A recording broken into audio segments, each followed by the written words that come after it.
Welcome to Christ Church. The following is a homily from our Sunday morning gathering in Tulsa, Oklahoma. Enjoy.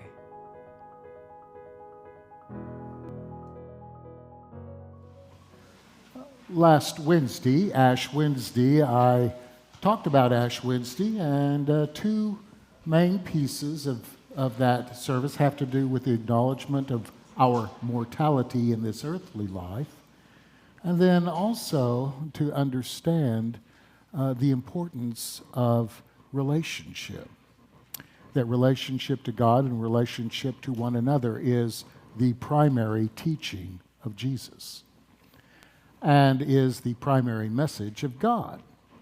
Today I want to talk about the season of Lent, which we have begun last Wednesday and will live through until we get to Easter.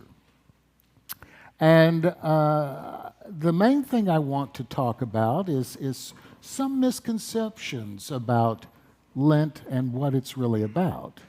For some people, Lent is all about, well, I got to figure out something I got to give up for Lent. And it's something that I really like. Oh, I really hate giving up stuff for Lent. Oh, I know, this year I think I'll give up giving up stuff. Yeah. There's that thing. Actually, it fits in with a way to accomplish what Lent is about, but it's not the only option. Can be a good one, but I want to talk about the real issue.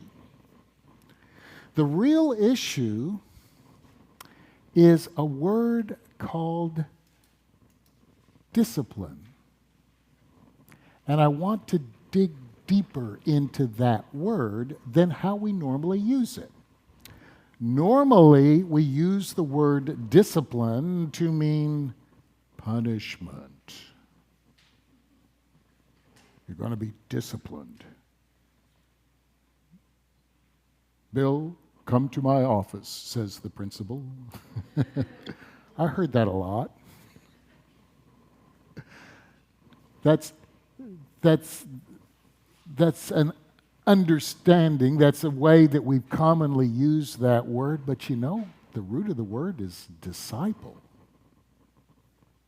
So discipline is really discipling. Learning to be a disciple. Disciple is a learner.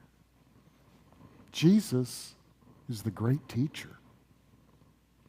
The disciples were gathered around Jesus to learn from him. That was the point.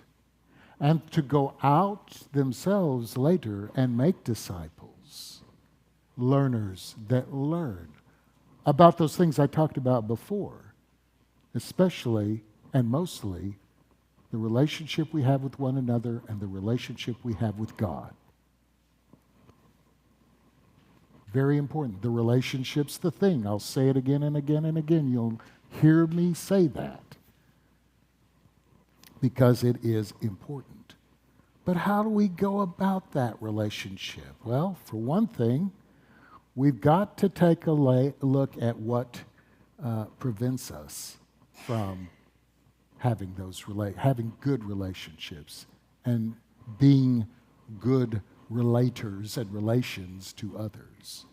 When I was an undergraduate, I took a course in, my area of study was speech communication consultancy. Oh, that sounds so great. But it's actually it's speech communication. It was the study of the process of communication. And one of the first things we learned were those things that were inhibitors of communication, that prevent communication from taking place. It was interesting. Number one was the faulty assumption that words have meaning. That's a faulty assumption. What do you mean? Without words having meaning, we wouldn't be able to communicate. But the problem is, words have no meaning in themselves. People have meaning, and they put their meaning into words. And one of the problems is that sometimes we get caught up in ways that we misunderstand each other. So that was kind of part of the thing to become aware of. So, like when I use the word discipline and I say, you need to discipline yourself, well, if I say it like that, you know what? That was another thing about speech communication. It's nonverbal communication communicates more than what the words do. So if I say, you need to be disciplined, you know that's not a good thing. But if I say, we all need to learn more. Oh, okay. It's different. And that's what Lent is a time for, to stop and look at what you need to learn more about. What things can I learn more about that make me more receptive in relationships with others and more giving in relationship with others? Because, of course, the relationship is centered around love and the deepest meaning of that word. So, that's our focus. And sometimes there's a lot of stuff in our minds and in our hearts that is really preventing that loving feeling from coming forth. A lot of times we've lost that loving feeling, like the song says. and because true love is much deeper than how you happen to feel at the moment. Feelings come and go. So, since there is this great love, we have to learn about that, and sometimes we have to take time to be quiet, to settle all the dust that we carry around that's all circulating in our heads and in our hearts and all of that. And oh my gosh, there's lots of dust circulating around in our heads and hearts right now. All this stuff that just keeps us on edge constantly. Guess what? I got good news for you. We're entering the season of Lent, and you get to put that aside. Really? Yeah, you could put it aside. You can just set it down, and you can say, okay, I'm going to focus on the things I want to learn more about. Now, maybe there's a really good book that would be helpful to you that you thought, I've been meaning to get that book and read it. Well, that would be a good Lenten discipline, a learning event. You would be being discipled when you do that. That's great. Maybe there's a class that's being taught here at Christ Church or other places as well. That would be a good thing to do. Maybe you want to increase some time each day for a little quiet time to simply rest your mind. We call it meditation. You can call it anything you want to. It's much easier than you're told it is. Well, it's not what you're told, it's what you believe. And for people like me, whose mind jumps like a Mexican jumping bean, it is not,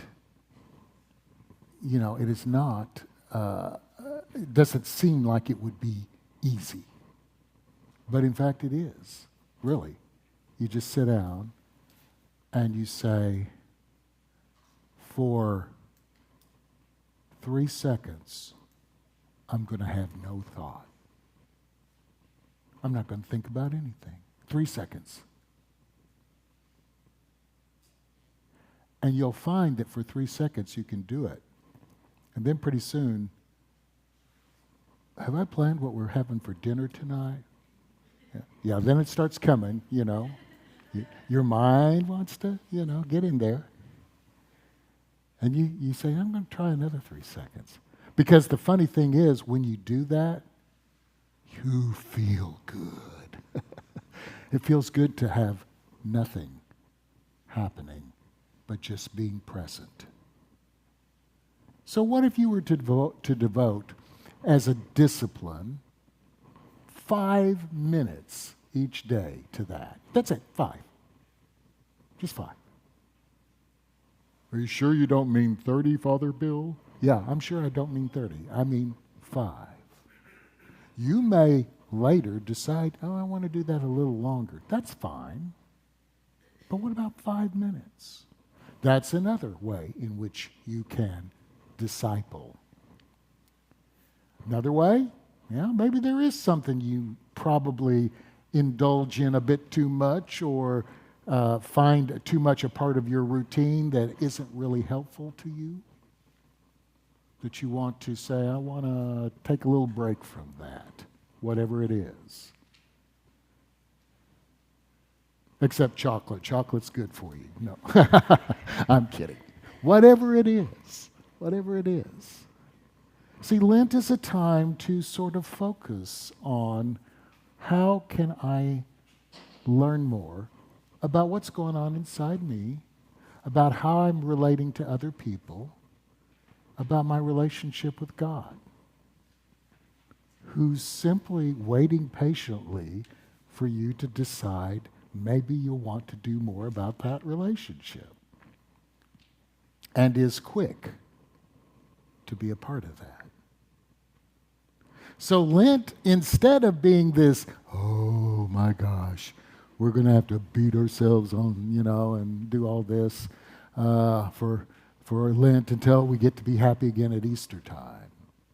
No, Lent is a beautiful season that allows you to take a break, to learn more about yourself, about God, about one another, about our responsibilities. Sometimes it's a time that you get pressed a little bit about that. I'm supposed to love my enemies too. How do I do that? Well, you would have to spend some time thinking and learning about that. Maybe start including people that you think of as hateful to you or whatever in your prayers. Not just, make them better so I feel better, but whatever, Lord, is gripping them and causing them to feel the way they do, may they find relief from that. Or whatever, just ways that you can begin to incorporate the teachings of Jesus into your life in a very conscious way, day in and day out. If you do this, then Lent will be very productive for you, and you truly will enjoy Easter.